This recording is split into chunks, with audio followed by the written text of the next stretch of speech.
I am Kavita Bahal. And I am Kizal Jackson. And welcome to the Live Wire.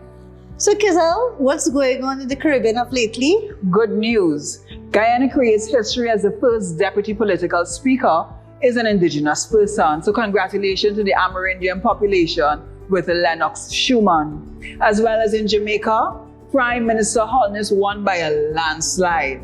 And looking at Trinidad, Kavita, we have to reimagine education and accelerate positive learning via COVID-19. So tell me, what's happening in Trinidad? As you know, true learning is a never-ending journey. I love that saying, Kizal. And with the declaration of the COVID-19 virus in Trinidad and Tobago, our government has moved learning, teaching, and assessments online. And whether or not our schools open or our campuses open, online teaching is now here with us to stay. However, there are several limitations surrounding online teaching and learning and assessment. Teachers, students, and parents are still adjusting to the new normal. And you know, there is a saying, and the saying states that education is the most powerful weapon that can change the world. But you know what the funny fact is there, Kizal? The fact is that the COVID-19 virus has given a whole new concept to education and learning. COVID-19 pandemic has caused the largest global disruption in education, affecting 1.6 billion learners in over 190 countries. And today we have with us Mr. Donovan Williams, Marketing and Outreach Officer for the UWI Open Campus Trinidad. Welcome to the Live Wire, Mr. Williams. Thank you. I know that none of us, we weren't prepared for COVID-19. Right. And COVID-19 is having a tremendous impact on education. What are your recommendations in terms of how do we see ourselves going forward?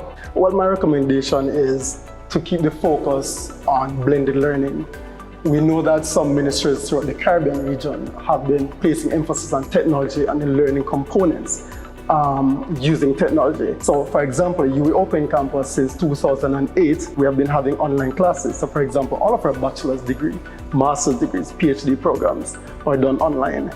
So we have face-to-face programs as well. So we have realized that over the years, the Open Campus was the leading institution doing that.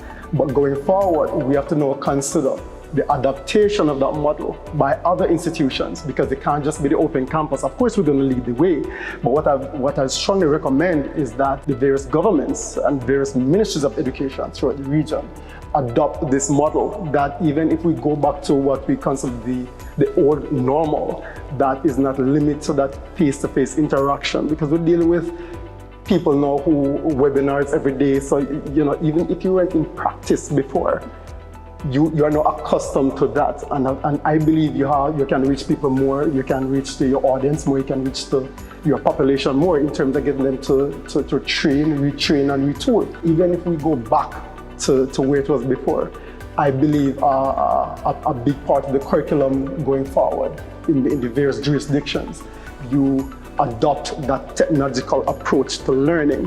And the UWI Open Campus is here to facilitate that process. So we encourage all the various governments throughout the region to come to the Open Campus, learn from us. We have our training, we have training set up already in place, because we have had some governments have already approached us when COVID started, and some businesses as well, to help them in terms of the work from home process and also the learning components for the various students. Mr. Williams, I have some bias because I'm a former tutor at the UWI South Open Campus as well. However, I know that UWI Open Campus, they were leading in distance learning for many years. Yes. Now, how are you going to help? Because there is a digital divide that is happening. Because most of these institutions and teachers, they are not technologically trained. It's like it's two worlds that we are trying to make in one, a holistic approach to education. You are saying that going forward, there will be more advantages holistically to embrace this new method of learning. Right. How do we address the vulnerable? Meaning to say there are persons who cannot afford to purchase electronic devices, who cannot afford laptops, who cannot afford these mediums by which now becomes mandatory tools for learning. How do we address that? Secondly, there's no price board because we see now people are jacking up. I mean, this is a heartless thing to do. They are jacking up prices on laptops. They're jacking up these prices, despite the fact that the government is saying, yes, remove all taxes. That's all well and good, but these suppliers are tripling in some cases prices for laptops. So now even the persons who may have been able to afford the former price now having problem in an economic depression to just survive. Now have an additional responsibility to purchase these expensive electronic devices. Right. Now, how is UE helping institutions to facilitate this change? Right. So first of all, I want to say I commend the move made by the government of Trinidad and Tobago to remove the taxes on laptops, because to me, I think that's a way going forward. Yes. And as you rightly said, to address the vulnerable, for those who can't afford, for those who would have easily purchased a laptop. But what the Open Campus have done is learning is not limited to a laptop if you're learning online. So case in point is all of us have a smartphone.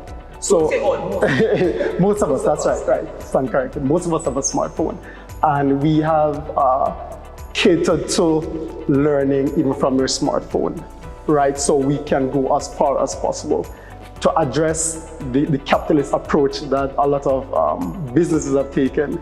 I'm just encouraging you that in a time like this, of course, we all want to make profit. Of course, you know, you're running a business. But to go out of your way to add more just because of the prevailing circumstances of the environment. Yeah, you need a population to be trained and retrained. And some of those persons, when they get the training and they're able to get a job, they come back to you and purchase, because guess what? You helped me in the process. I think we have to take into consideration and apply empathy and compassion. Yes. I think it has to do with a lot of that, because some things you can't mandate, you can't put in policy how you should run your business and how you should cater for your bottom line and ensure that you're making profit. So it's a touching of the heart. All I can say is the Open Campus, for example, we have payment plans in place. It's not even about just laptops. Some institutions are pushing up their prices for their courses as well. And that's something that we have to address. You know, the concept of digital divide coming into perspective now, many teachers, students, and parents are struggling with coping with this new normal. I mean, I understand that the Ministry of Education has placed a lot of workshops online for teachers, which really benefited most of us, right, you know, in terms of looking into Teams and Zoom and Big Blue Button and all these right, other different aspects. And what are your views on the pros and cons of digital divide? How can that affect, you know, teachers and students? If you're a person like me, I like the socialization process. I like to sit in a classroom and get the feel of the physical space. What exists is we're limited, as there's something, not just a policy, it's mandated by the government that we cannot have physical classes until January.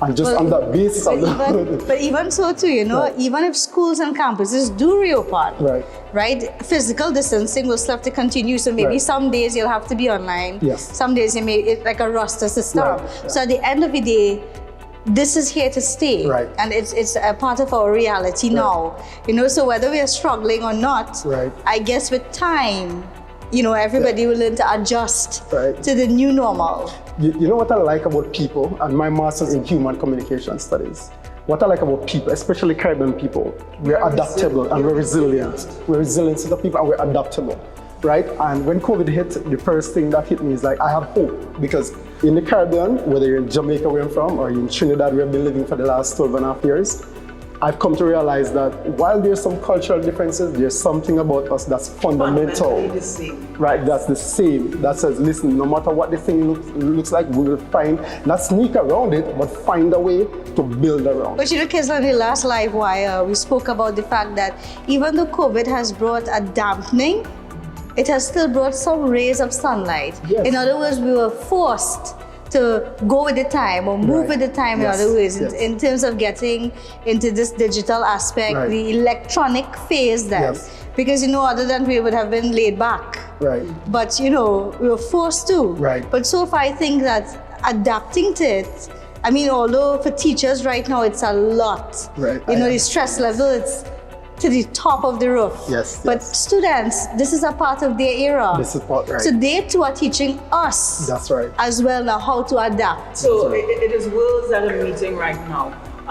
What I would like to talk about as well, Mr. Williams, is screen time. We Right. cannot omit screen time. We cannot omit the physiological damages as well, looking at a screen. And sometimes we are going from pre-primary school to tertiary education. Right. And these younger ones in particular, looking at this device, this screen, for so many hours, we may have to regulate that Yes. as well in the future. But we know that the information with COVID continue to evolve. So we too will have to evolve what we do and how we treat with Right. COVID as it relates to education. Yes. I like when you said that we are resilient people. As I say, stars always shine in the darkness. Of course. So now, during this dark time, the world at large, we have a commonality of experience. We ought to rise above it, and we will. Yes, we will. Definitely the education system. Now we are seeing children teaching Teachers, their teachers. yes. Because the digital world is the modern world. Yes. Now we have some teachers who are former Luddites, like myself, yes, who weren't very techy, but learning now from the younger ones. So it's a form of empowerment. Yes. And motivation to see how we can merge the both worlds, Right. and to see as well the advantages and disadvantages of both. Maybe it's time for us to grab the bull by the horn Right. and look at the plantation style education system that we had before and make new adjustments. Now we are seeing that education has been evolving, but there's a fact that, and a fact I'll say that, COVID-19 has changed the concept of education. And as Kizel said, there's always that ray of sunshine, that ray of hope. So not every situation is negative. And again, I want to commend students and children or parents who are looking at the live wire now. We thank you for being on board with us, helping teachers right now, because you're easing that stress by teaching us. So it's a two-way street. We are teaching them, Right. and they are teaching us. You see, I think it's very easy to look at the situation that exists in as a doom and gloom situation. But I like to say there's opportunity in the crisis, right? And through history, we have seen that some of the biggest changes that I've had was when something drastic took place. Yes. Right? And we have to treat this as such. As you said, the classroom is a more dynamic thing happening, is one teaching the other. But then the teachers know how to be open to that learning from the younger generation. Open to change. Yeah. Because like what you said, I too have had a problem with the traditional way of teaching. Not just learning, because well, the learning comes by way how we're taught. You mean chalk and board? Right. But then you see we have existing space, as they call it, the plantation way of teaching and learning. And to me, it's almost like you're beating me into submission into this is what the thing says, and you have to go with that. There's no difference in thought. There's no difference in approach. You know, for example, and therefore what's coming out of that, you have the dunce and the bright people because of that traditional way of doing things. So I think this is the new way going forward. And as I said, it's more than the technology, but it's what exists within the space of using that technology. As I said, the younger generation, listen, your 4-year-old can go on your phone and do things that you probably can't even do, for example, right? And that is beautiful, and we should treat that as and welcome that and embrace that, right? So sometimes, because I mean, I used to teach when I remember when I was 23, 24 years old, and I was teaching even in University of. You still look like 23. Thank you very much, by the way. Right, same. Right. I was teaching adult learners, and they could have been my parents and grandparents. And I remember they were the easiest to teach. I can tell you that. So sometimes the older we get, and we have to be real. The older we get, is the harder we become to change. Yeah. Right? We're not as fluid and open-minded to change anymore. And I think this is the way that we all have to be more fluid and have a different approach towards learning and teaching as well. Right? Definitely. And Mr. Williams, I was one of those to advocate a lot of change. Right. But maybe sometimes we don't all see things the same way at the same time. Yes. Now COVID is forcing us to all see things the same way at this present time. Right. This is a mark in history for us to also embrace. Like yourself, at 21, I started tutoring at UWI, open campus, very young. And with you would come a level of innovation and Yes. ideas and wanting to embrace new ways and new schools of thought. However, now we are seeing that education becomes a wider platform, go beyond just one textbook. And sometimes you see a lot of mafia in these books and these textbooks purchasing. Now the students have varying options because we have a global source, which is the World Wide Web. We can do a little more research analysis, go in depth. So we're not using one textbook alone to teach. We're not saying X or Y, you have to buy this or that alone. Now the students can bring different options to the teachers, have a wider research background, use information from varying forms. I saw that Oxford University put it out that we have access to free textbooks, which is a great initiative on their part. And I think that more humanitarian at this time need to come forward. In December, this one COVID started in Wuhan, right? In December, I started a different platform of learning. People ask me, so you're out of education? No, you're always an educator. But I decided to carry learning to the mass media, using social media, the television media via the Crash Class program to bridge the different vehicle of learning. Bring them all together, bring the old, bring the young, because learning is a lifelong process. Learning is not just a school process, but we learn every day. Now, if we bridge that, and I try bridging that on that platform, saying, okay, who is your marketing audience? Everyone. And it was the family. Let's learn together. Now, this new technology is bringing a lot of positives. It is. Imagine my son could sit home. He's not in a confined uniform or a confined space. He is in his own space, very comfortable, and can learn. And can still talk to his peers. And he's not at the back of the class. And he's not at the back of the class. There's no seat in terms of who is in the front seat and who is in the back seat and who's being taken for granted. Because there's a form of equalization, I would say. You would say equalization, and I would say equalization to a point. If all has access to certain devices.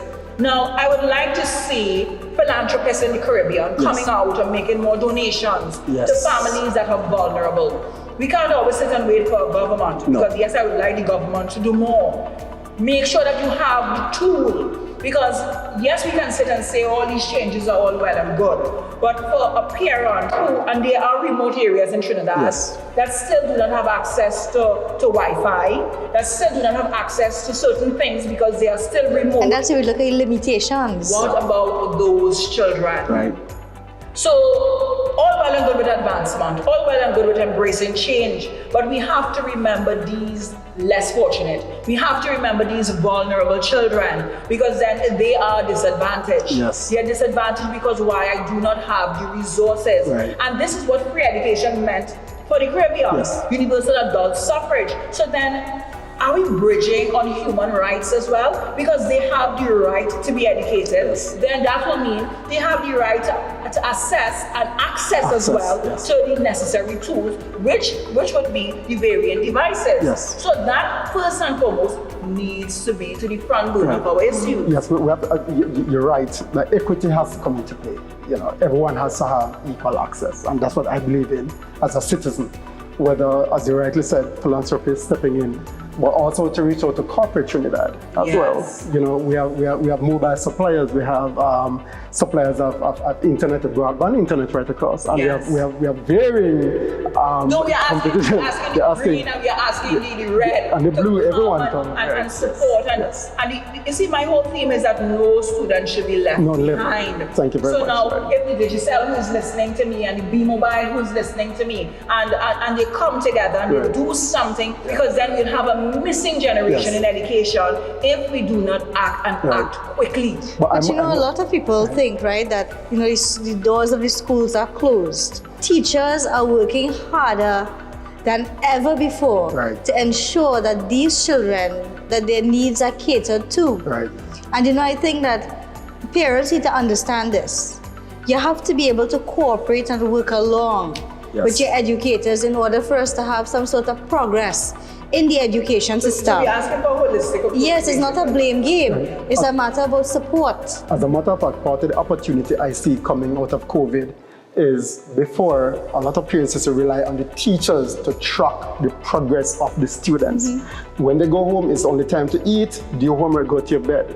Now what you're seeing with the parents at home now replacing part of what the teacher Yes. was doing before was actually parenting your child. And they think it's Be more- very difficult, right, huh? and be more focused on the development and holistic development of your child. It's not just feeding them anymore. It's not just clothing them anymore and putting a shelter over their head. You actually have to be involved in the process, seeing how they are in the classrooms and ensure that, listen, when you used to be trouble to teach to miss in class or a certain class, now you have to understand that the discipline really starts at home. This is an opportunity for the parents to be more involved in not just parenting, but the learning of the child, the education of the child, to see to it that he or she does the schoolwork given by the teachers, and which makes it easier on the teacher. Because yes, we have to understand it's burdensome on the teachers, because you have to try to control a classroom online. Tap back into something that you said earlier about the digital and the B-mobile. I must say though, that when COVID first came on board, digital and B-mobile gave free access to persons who wanted to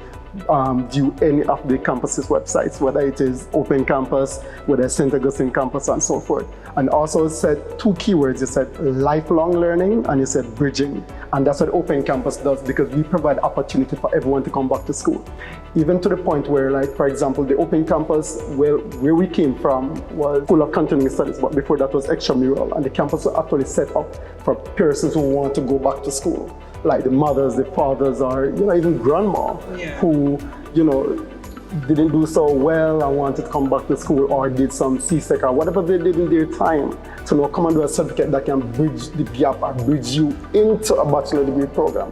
And that continues. So as you rightly said, it's not just the young people accessing the technology, but the adults as well. And we talk about adults up to 60, 70 years old. Mr. William, I have a question for you, right? CXC and CAPE saw that multiple choice took over Right, by force. right, However, I'm against that method. Strongly against it. right. Why? Because it does not give you a fair Assessment. assessment Right. of where you are at. And I strongly believe that a paper 2 is more important, Right. along with SBA or maybe the alternative paper, in other words, Yes. compared to a multiple choice. What are your views? If one paper had to be removed, would you say it should have been the multiple choice or the paper 2? Funny enough, I like to write essays, but I don't like exams. Right? So my thing is, I think exam put in a whole different world of challenge, and it can be good, it could be bad. But we have to also recognize that we all have different ways of doing things.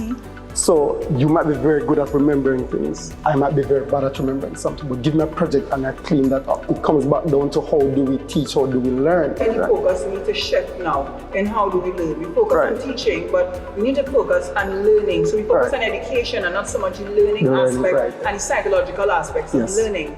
Because to answer your question, Kavita, I believe that the multiple choice was also necessary at that time, because the world was under strain, psychological strain. There's a lot of trauma going on. There was a lot of anxiety taking place. Parents, in the absence of this, looking to the government for answers. Right. The government looking for World Health Organization for answers. World Health Organization looking for doctors for answers. So everyone was looking for something from someone. Now, whilst I agree with you there, I agree, but my point is this. The syllabus was finished. Kids were already preparing for an exam. Papers were already set. Right. Whilst I agree, but a lot of multiple choice were repeated. It was more water wash sort of exam. This is my point of view.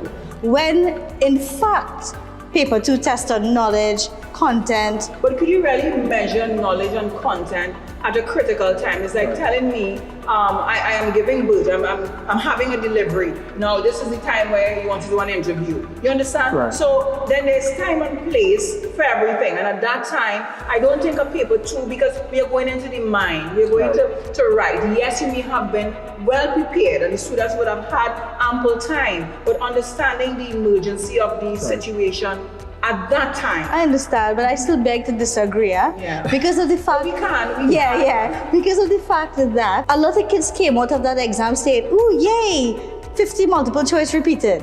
No, and you should be happy for them. You should be happy Yes. that they're saying, oh, yay, for something. Yeah, I As opposed to understand. focusing on the death rate and Right. focusing that I might get sick and focusing that my mother might be sick and focusing that my grandmother may not make it. I understand all of Okay. that, but again, I beg to disagree. Why? Right. Paper 2 gives you a fairer idea about where you are at. For me. hold on. Just listening to both of you. The issue is not so much about the multiple choice, but it's how you structure it. So if you Structure if you paper. said things are being repeated, you should set it that things are not repeated in that case, if that's the issue. But what I'm going to say as well is I believe in multi-mode way of assessment. Because three of us here, you have three different modes of assessment, which is you good at SBAs, I might not be good at it, but I'm good at the multiple choice. You're good at essay writing. But when you put all three together, that's equity coming forward. But Yeah. if you only rely on essay writing, and she's only strong in she's the strongest in essay writing, but I'm very good at multiple choice. She's going to be way ahead of the curve, and she's always going to look brighter than all of us because she's good at that. Yeah. So I believe you bring equity and balance to when you have all three involved. Of course, yes. I think we test our students very hard in the Caribbean. I think we do. I think we. Our students, yeah? Yeah, we do test And I our think students That's a good very thing. hard. And this assess them very hard. this very rigid, clear. I'm not in support of exams. Like Right. one exam that will affect Decide your your future, life, right. especially the SEA exams, right? I am not a supporter of that. I have always seen where there are brilliant students who may have psychological disadvantages, meaning to say, just knowing the pressure is on them Yes. on that particular day and their future will change, because this is what some of the parents may tell them and some of their teachers may tell them, and the good and bad labeling of schools and institutions. yes. I believe that now that things are changing, Yes. let us use it as an opportunity to embrace other changes Yes. that were far too long needed. Yes. Honestly, in my view, system. Kizelle and Mr. William, what I was thinking is that, from standard 4 to standard 5, you take an assessment over the 2-year and you place the children because it's continuous assessment. Right, yes. Instead of a one-day exam, these children killing out themselves. And the parents, don't forget the parents. But they're trying to live their dreams or hopes through these kids. Right. So it's additional pressure. Yes. Right? You're beating them sometimes. You're quarreling. These are the realities. This is the reality we are dealing with. In my take, get rid of this exam and have a continuous assessment over the next 2 years. It will build those kids. Yes. It will build the parents psychologically. And in terms to we are embracing the new normal. What we have to realize is that, especially children, they tie their identity to what you say to them. So if you say a school is prestige, if I'm not going to the prestige school, I'm going to think, and that could segue into their life after high school, that I'm not good enough. So I'm just there. The teacher don't really care about me. No one cares about me. So while some, of course, a lot of them will go past that, you still have a lot of them who think, well, since I'm not good enough, then why not just do anything I want to do? I love to tie these things back to how society, what happens in society, some of the social ills, because of what we tell our children. Even before you reach the school, you're no good. You're dunce ahead, you're this and that. You have to be careful of what we're telling the children. And it goes to, again, when you reach to the schools, how are these children being dealt And with? children know who care and they know who put the effort. Of course they do. They do. Children are very smart. Yeah. And we underestimate them, we underestimate their And if potential. you can change one, you can change the world. Yeah, that's right. But we need to start to speak more positive towards our children. Yeah. I believe as educators and parents, we need to start with positive label.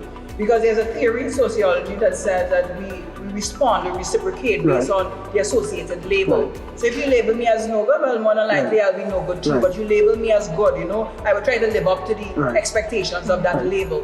Now, let us put positive labels on our children. Let us put positive labels on our students. Let us tell them that yes, you can. Let us tell them that although we are adjusting to a change, that through this change, we will do it together. Yes. We can do it together. You have what it takes to be a success. And by all means, you go with God. And come to the UWI Open Campus to pursue our full-time programs that we take into bachelor degree programs, including the Faculty of Law, and also our part-time programs and the short courses that we're popular for. And you can follow us on Facebook at UWI Open Campus, Trinidad and Tobago. I would like to end though with a quote from Anatole France. And Anatole France stated, "There is something inside of you that is greater than any obstacle. So once you believe in yourself, everything and anything is possible." Thank you for being a part of the Live Wire.